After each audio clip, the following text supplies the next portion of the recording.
n'umwihariko w'abemera Imana biragoye kuvuga ku mbabazi kandi biragoye gutanga imbabazi utabishobojwe na mwuka wera w'Imana ariko kandi imbabazi birashoboka kuzitanga kuko n'umwihariko w'abemera Imana utazi Imana biragoye cyane birashoboka ariko biragoye cyane ubundi kandi imbabazi ni uguheba ni ukwibagirwa ni ugufuta ni ugusiba imbabazi ni ukwirengagiza ni uguheba burundu ukababarira ugasiba umutima wawe. Icya gatatu imbabazi ni inyungu zubabariye kuruta ubabariwe. Ndabikubwira rwose ndatanga urugero. Njyewe nshobora kugirana ikibazo nawe ariko muri wa mwanya ngiranye ikibazo nawe nkabanaho tubana turyaryana tutarababarirana iyo ngiye kubwiriza nimba ari nge bibaho ngiye nyine uze kubimbwira ntujye wifuza gusohoka ngo ugaruka ariko ndangije kubwiriza.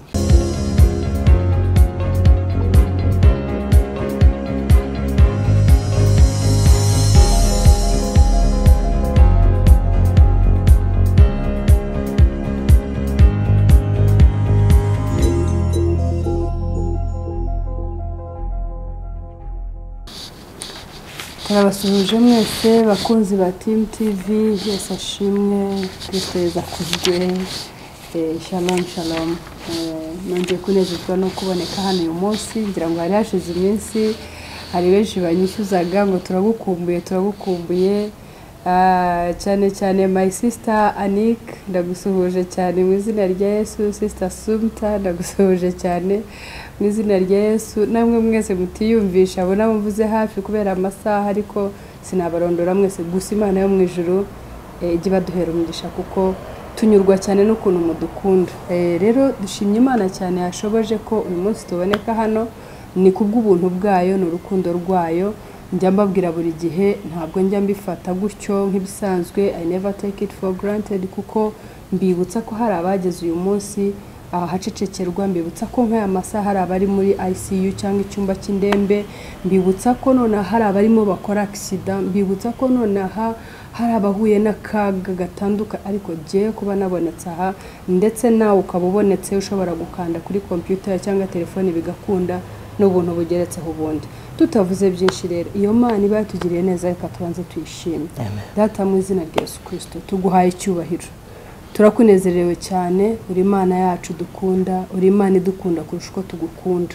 Tugushimiye ubuntu bwawe, tugushimiye imbabazi zawe zitarondoreka kuri twe, tugushimiye ko uri Imana yacu izuba riva imvura yagwa mu bibazo mu mahoro mu byiza mu bibi ahantu hose tugufite nk'Imana ishobora byose uhabwa icyubahiro. Tunezejwe cyane rero nuko uyu munsi dushoboje twongera kuboneka hano hantu, tunejejwe cyane nuko iyi gahunda ari wo barayipanze ndetse ukayishyira mu bikorwa uyu munsi ukayisohoza, izina ryawe rihabwa icyubahiro. Tuzi neza ko Mwami ntabwo na rimwe tujya tuza hano ari uko twe tuhaje gusa, gahunda yawe iyo yageze nta kiba mu nzira ahubwo birasohora. Turakunezerewe rero ko ari wowe ufite iyo gahunda mu biganza byawe, niyo mpamvu tuvuga ngo Mwami ushimwe, kandi niyo mpamvu tuvuga ngo turakuraritse wowe wabiteganije kuva mbere ntaba ari twebwe, ntituze kumvikana nkatwe ntugaragare nkatwe, ari jewe ndetse n'umutumirwa dufite uyu munsi. Mwami ntaba ari twe ntitwumvikane ntitugaragare ahubwo we Kristo muri twebwe uganze, abari uboneka, abari uvuga, abari wumvikana, abari ugaragara. Nibwo amagambo turi uvugira hano ari bugere kuri wa wundi wateganije wa Mana we kugira ngo azamugirire umumaro. Ku bwacu ntacyo twakwishoboza, nta n'icyo amagambo yacu yamumarira, ariko we muri twebwe uganje tuzi neza ko Mwami byose bigira neza, bidufata bidugirira neza ubwacu ndetse n'abari bari bwakire iki kiganiro cyangwa ubu butumwa nabo baburi bagira umumaro. Umugisha buri muntu wese wemeye kubikiraro kugira ngo amagambo avugirwa ahangaha akomeze kugera kuri benshi, kuko Amana we nukuri ntangiri icano nicyo kintu Mwami nagusabye kugira ngo wa wundi wateganije ko azafashirizwa kuri icano Mwami mushyirireho ikiraro kugira ngo icyo tuzavugira kimufitiye umumaro.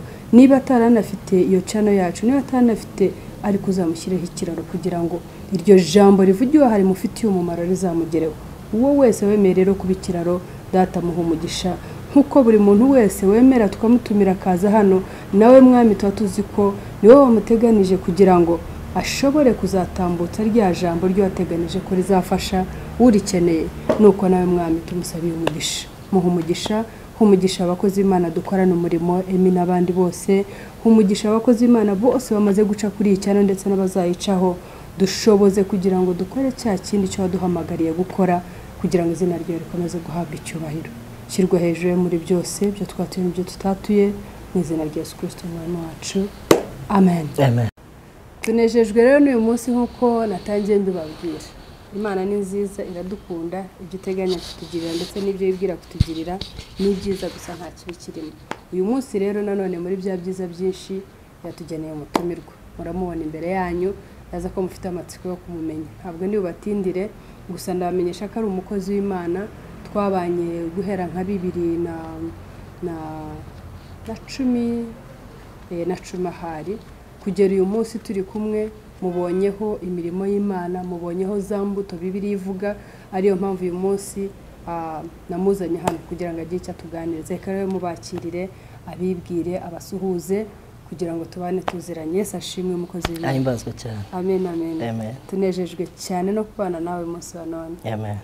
rero ndagira ngo tudatinze twibwire abadukurikiye babwire uri we niba ukiri n'ingaragu ukiri umujene tubimenye n'umurimo ukora buri kintu mbese tubane tuziranye murakoze cyane Imana ibahe umugisha nishimiye kubana namwe uyu munsi wa none mu gihe twari tumaze igihe tutabonana ariko ndizera ko Imana ibarinze natwe turinze amazina nitwa Pasteur Murwanashyaka Celestin nkorera umurimo w'Imana muri Kenya mu itorero rya Ebenezer Evangelical Mission Ministries riri ni Bugande aho ngaho niho turi kuri uyu munsi niho twaje rero duturuka Imana yo mu ijuru ibaho umugisha amen twishimiye ikaze ryanyu asante uri umupapa uri umusore umupapa ndubatse mfite umugore n'abana babiri turakunezerewe pastor asante no kuri Imana yakuzanye habwa icyubahiro ndashima gahunda y'Imana ntawe ugiburizamo urebe niko yari yateganije ku munsi tuzabana hano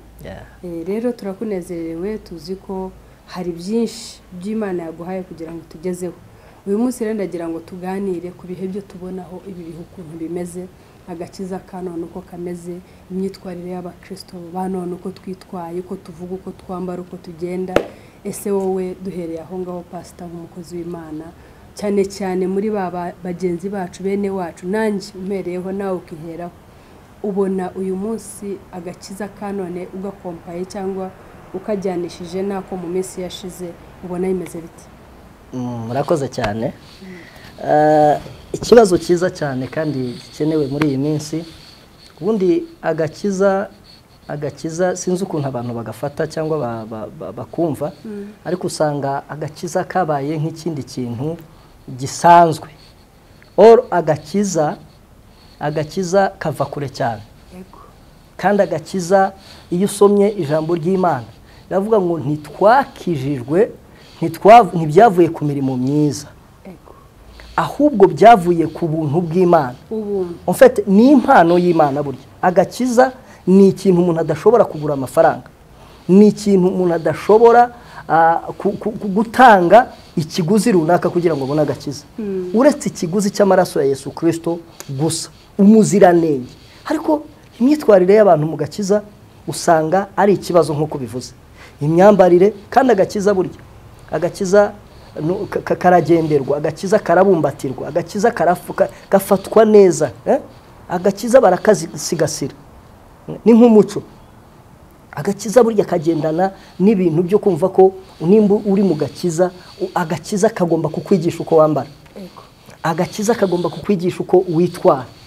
agakiza kagomba kukwigisha imvugo uvuga ukoresha iyo uri mu bantu agakiza kakwigisha imibanire y'abantu uko ubana n'abandi so agakiza rero muri iki gihe rero usanga nimba katatwigishije imibanire n'abandi ntikatwigisha imyambarire ntikatwigisha imvugo tugomba gukoresha turi mu bandi nta gakiza kari abaragapirase iyo tuvuze se cyangwa iyo dusoma ijambo ry'Imana rivuga ngo muzamenyera ku mbuto zabo ese burya imbuto nuko nzagira rimwe nkera umwembe nkera itunda nkera ipapayi imbuto ubundi nizi urakoze cyane burya Satani ntajya arwanya impano arwanya imbuto wera Satani ntarwanya ntashobora kurwanya impano y'umuntu urahanura ugahanura uri umusambanyi urerekwa ukerekwa uri umujura urabwiriza warangiza wava kubwiriza ukajya kwiba ukajya kuroga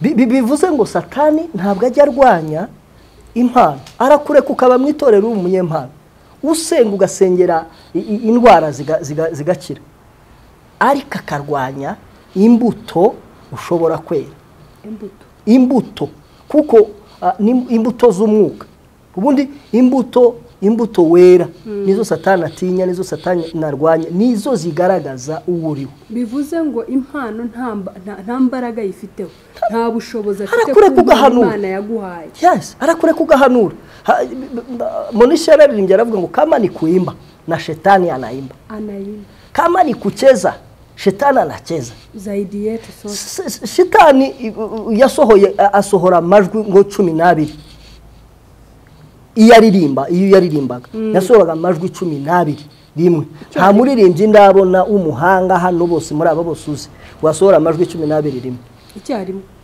icyarimwe ntibikunda kandi twebwe tugarukira ku majwi ubu na base bayikuyeho ngubu ni soprano na alto tenor base yarashize base nayo ntibakiririmba so urumva rero nawe yarabikoraga araririmba ndetse akaturusha rasenga arasimbuka arabyina uko tubyina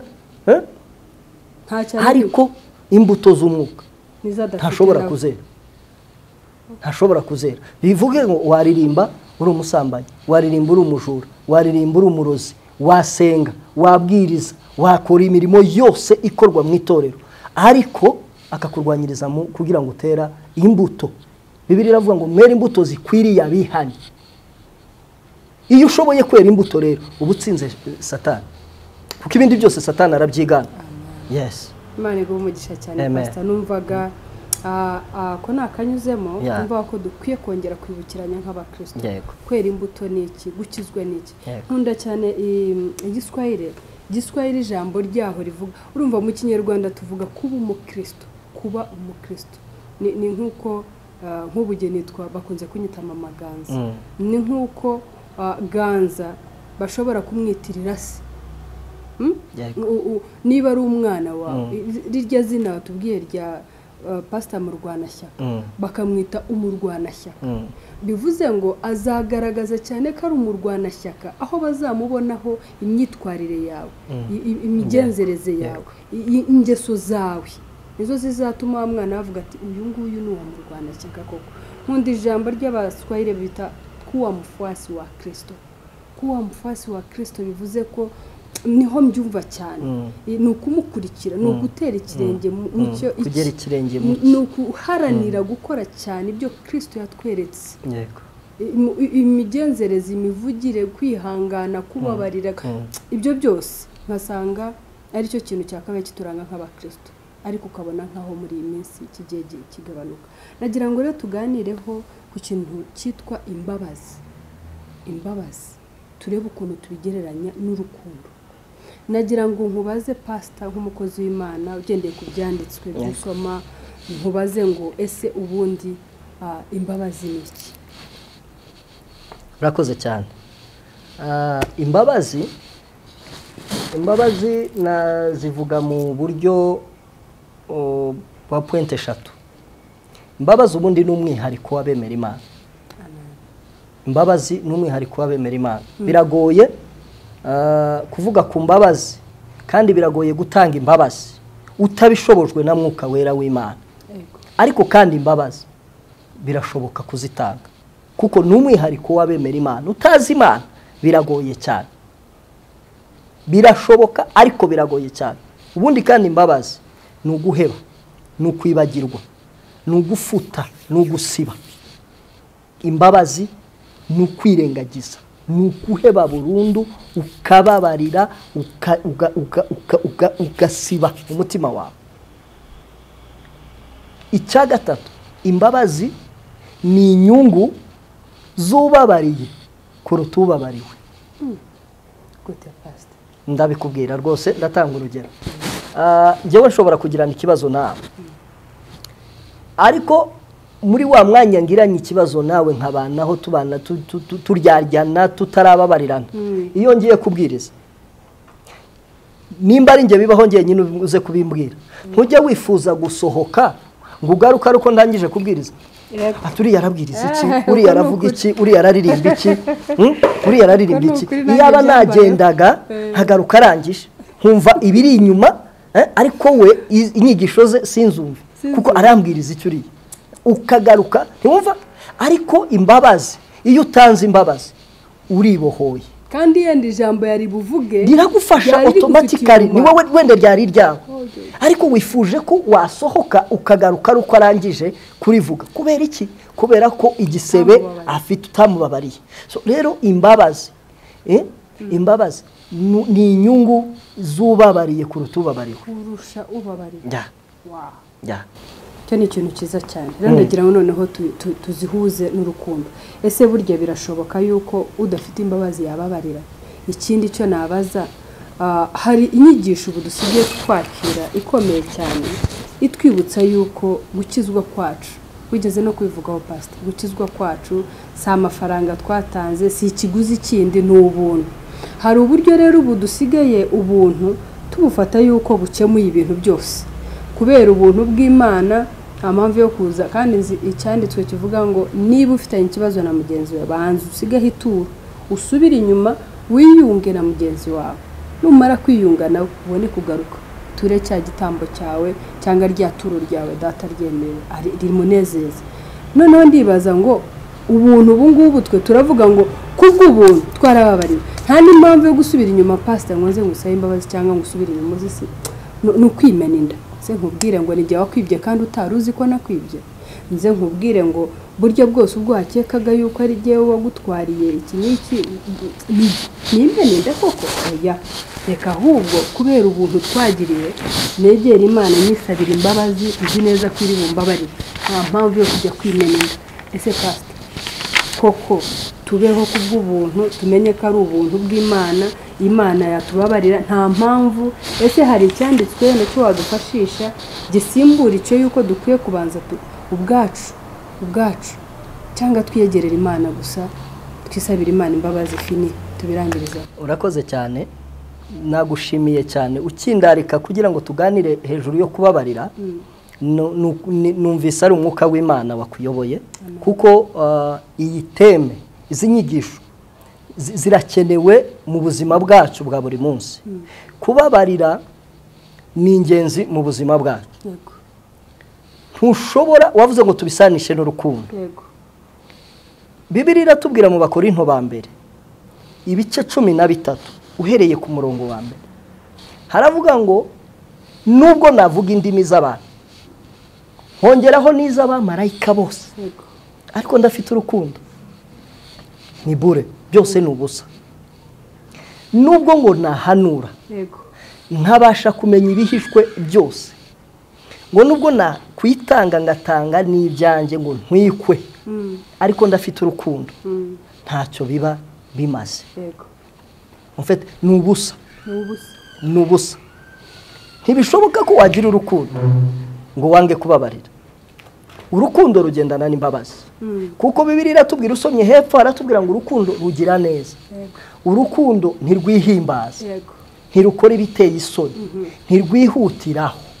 Urukundo rurihangana, rukagira neza, rukababarira byose, rukababarira byose. Iryo jambo rukababarira. Mfite imbabazi n'urukundo. Ufite urukundo uba wuzuye umutima w'imbabazi, uba wuzuye umutima w'ubugwaneza, uba wuzuye umutima wo kwihangana. Udafite imbabazi egali kutaba ufite urukundo. Kandi igitangaza abantu tukabiririmba, ni gute ushobora kuvuga ngo ukunda Imana utarabona n'amaso yawe, ariko ukanga mwene so? mubana umunsi ku wundi, mugendana umunsi ku wundi. Nimba utabasha gukunda mugenzi wawe, umbwira gute kubasha gukunda Imana utarareba n'amaso yawe? Ubwirwa gusa. Ni ikibazo gikomeye. Rero urukundo n'imbabazi birajyana. Imbabazi n'urukundo biruzuzanya. Ahari imbabazi hari urukundo rw'Imana. Ahari urukundo rw'Imana hari imbabazi zuzuye zisendereye.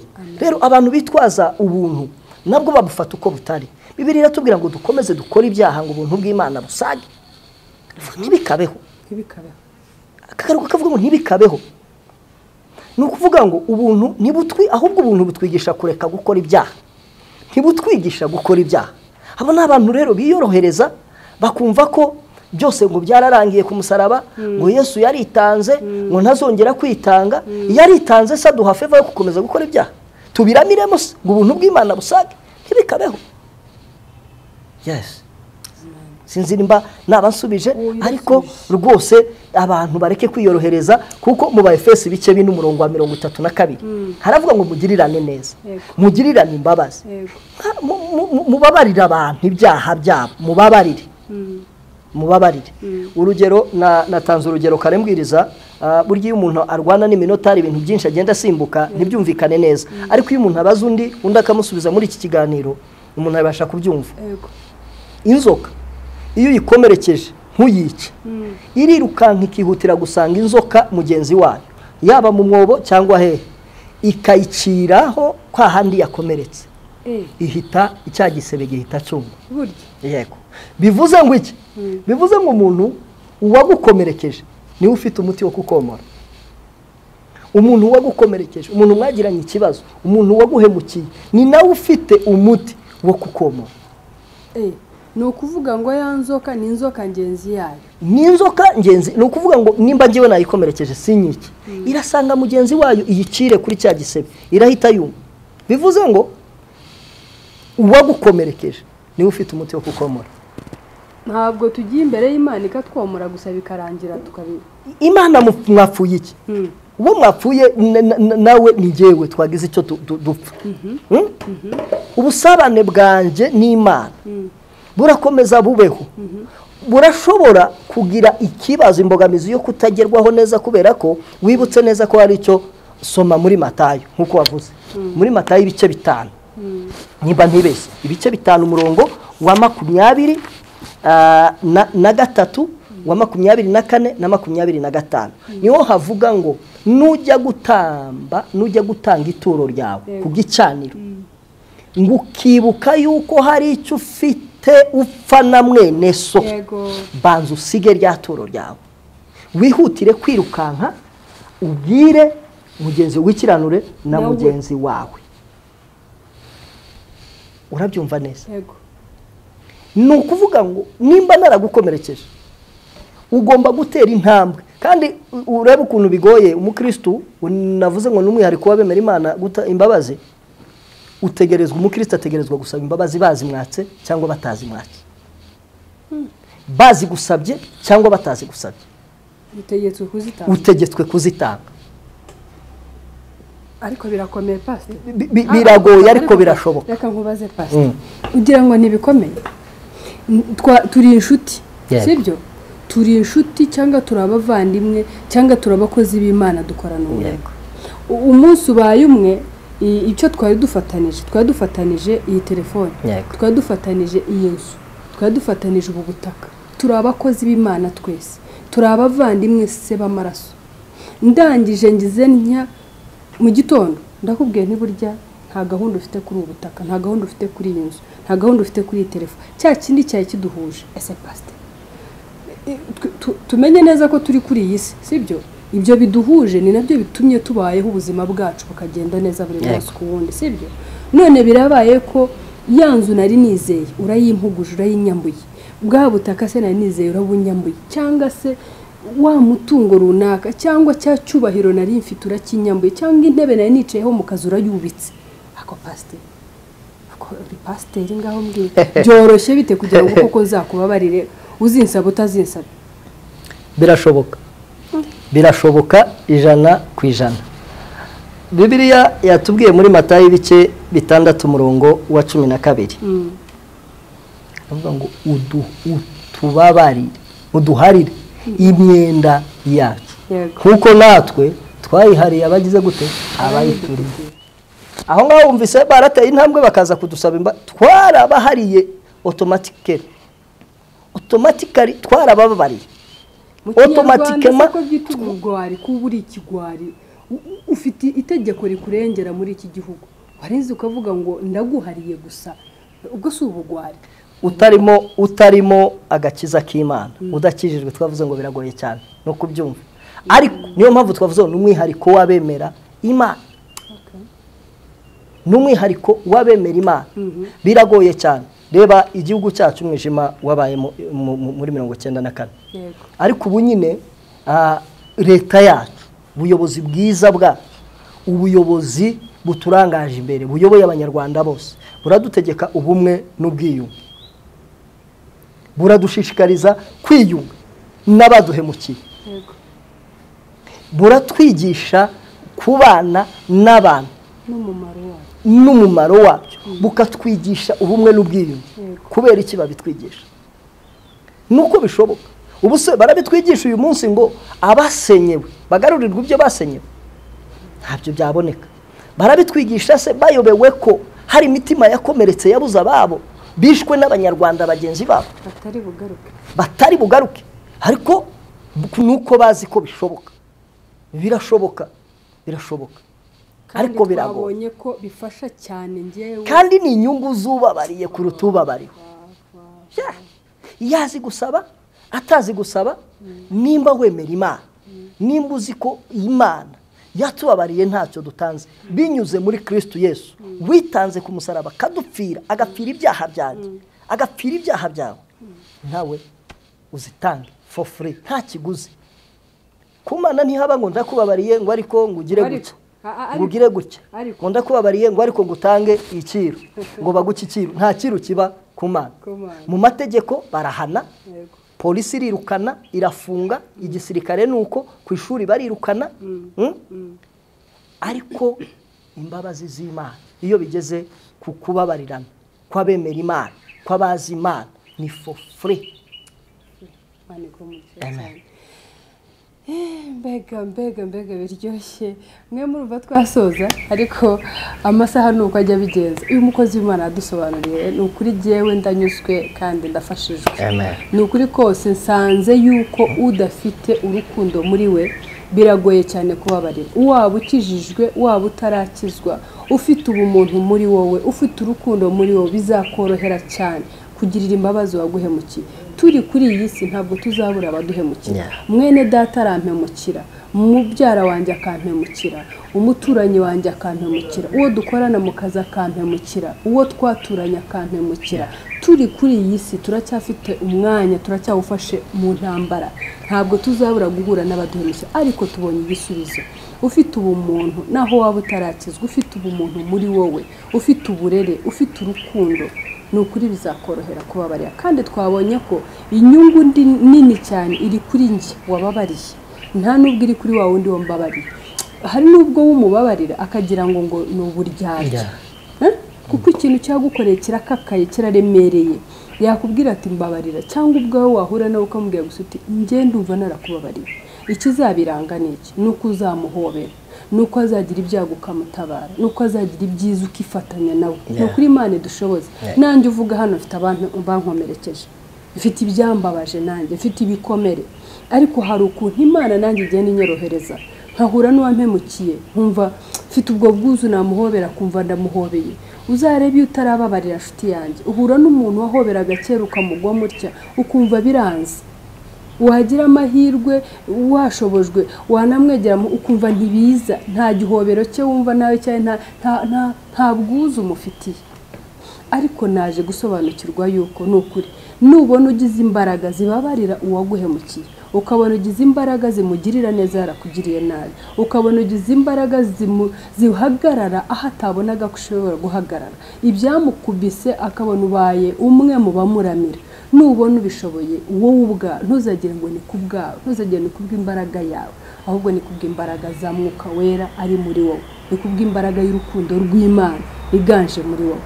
rero Imana yo mu ijuru iduhera umutumirwa umugisha nukuri ndumva nanjye fashije umuntu wese ushobora kuza kuri iki kiganiro uzi ko wambabaje ndumva umutima wanjye wongeye kubabarira no kwibagirwa nawe muntu ushobora kuba ufite uwagukomera uwakuzonze reka nkubwire reka twiryohereze ubuzima reka twibabarire ubwacu twigirire imbabazi ubwacu twabonye ko kubabarira ari twebwe tuba twigirira neza data adushoboze twigirire neza ubuzima dusigaje kuri isi ntuzi uko bungana ariko naho tutabuzi reka uwo mwanya aho dusigaranye kuri iyi si twigushe neza ubuse umuntu niba yarakwiciye umuntu niba yaraguhuguje umuntu kuki yajya hari akanezerwa ugasigara uhangayitse uhekenya amenyo ugira ute oya uzaba ubabaye kabiri nk'uko wajya bivuga mu kinyarwanda uko amakara atwikwa ashakishwa kuba amakara akongera agatwikwa ari amakara tuyatekesha twese tubiziranyeho reka two kubabara kabiri reka duharanire ubwacu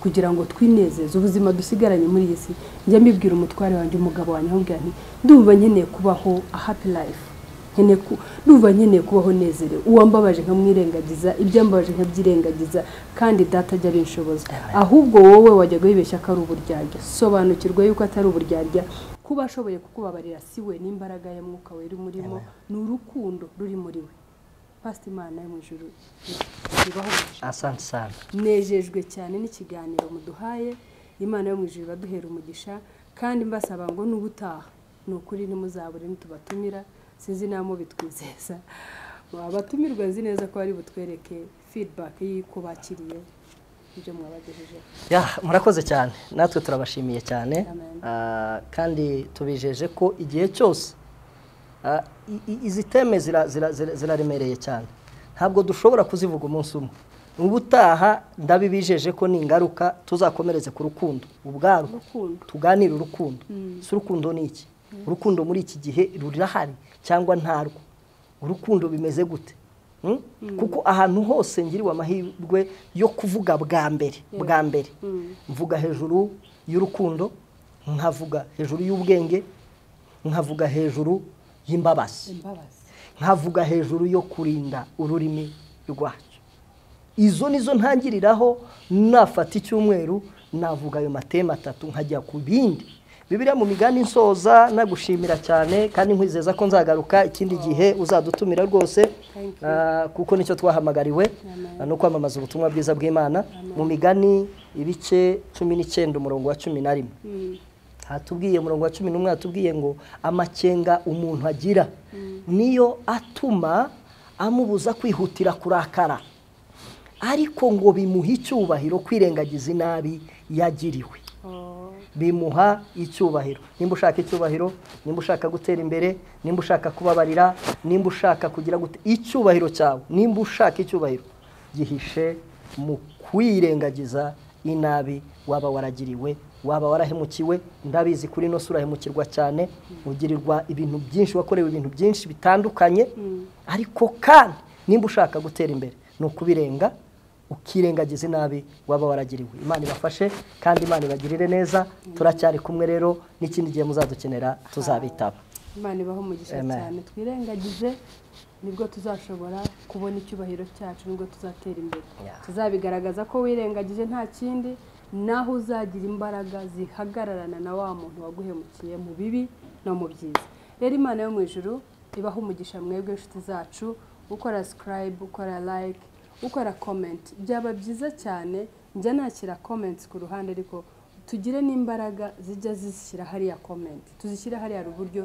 zidufasha cyane ngiye murazimpa ku ruhande ariko byaba byiza cyane hari uwo bigirira neza yasomye kuko giye ku ruhande ibyo bambwiye ntabwo bishobora kuza kugaruka kuri uyu ngo bishoboke rero Imana iduhana umugisha Imana iha umugisha abakozi b'Imana dukoraniye umurimo Imana iha umugisha umukozi w'Imana katumusabe mu isengesho rigufi atsindagire ijambo ry'Imana yatugezagaho mu buryo bw'ubutumwa data mu izina rya Yesu ushimwe kandi wabwe icyubahiro cyawe ku ijambo ryiza utuhaye muri iki gitondo turasaba imbaraga z'ijuru gukomeza kudufasha kugira ngo duhagarare dushikamye mu kwamamaza ubutumwa bwawe abantu bose bagiye kumva ijambo ryawe abagiye mwami Yesu Kristo kurikurikirana muri iyi nzira watanze muri uyu murongo ribubake ribagirire neza kandi ubafashe kugira ngo babashe kuryumva no kurisobanukirwa aho badashoboye ubashoboze kuko ari wowe Mana y'ibyiringiro bizima. Urakoze kuko ubikoze kandi tubyambaje dushima mu izina ry'Imana Data n'Umwana n'Umwuka Wera.